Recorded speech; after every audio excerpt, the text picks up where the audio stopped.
La tension monte dangereusement entre le Mali et l'Algérie, marquant un tournant sans précédent dans les relations entre les deux pays. Suite à la destruction d'un drone malien par l'armée algérienne dans l'espace aérien de Tinsawatan, au nord du Mali, le 31 mars dernier, Bamako a décidé de riposter fermement.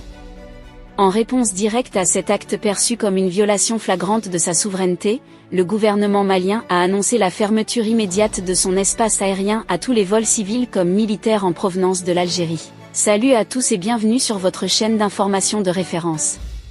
Aujourd'hui nous allons vous amener du côté de l'AES, plus précisément au Mali, où un geste fort du président de la transition, Assimi Goïta, marque un durcissement assumé de la position malienne, qui refuse désormais toute forme d'ingérence étrangère sur son territoire.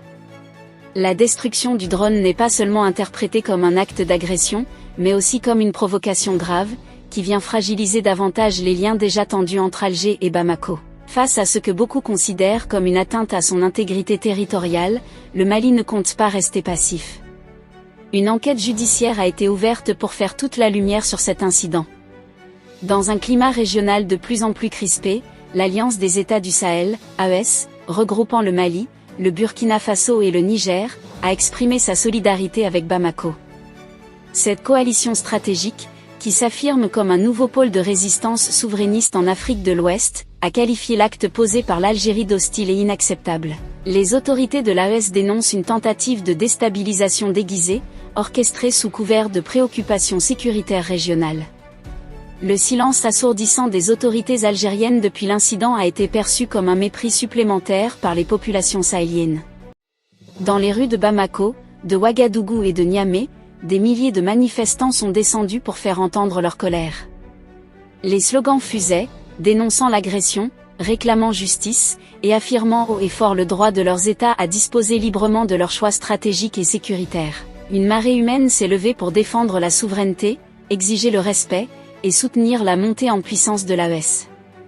Le bras de fer est engagé.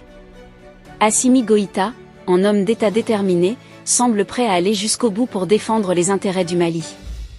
Ce nouvel épisode illustre la volonté des pays de l'AES de ne plus plier face aux puissances régionales ou internationales. Chers abonnés, une nouvelle ère se dessine au Sahel, celle d'une affirmation sans concession de la souveraineté et de l'unité stratégique face à toute forme de domination ou d'agression extérieure. Nous vous invitons à partager vos opinions dans les commentaires.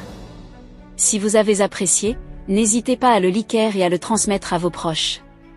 Pensez également à vous abonner et activer la cloche de notification pour ne rien manquer de nos prochaines vidéos. Votre soutien est essentiel et nous vous en sommes très reconnaissants.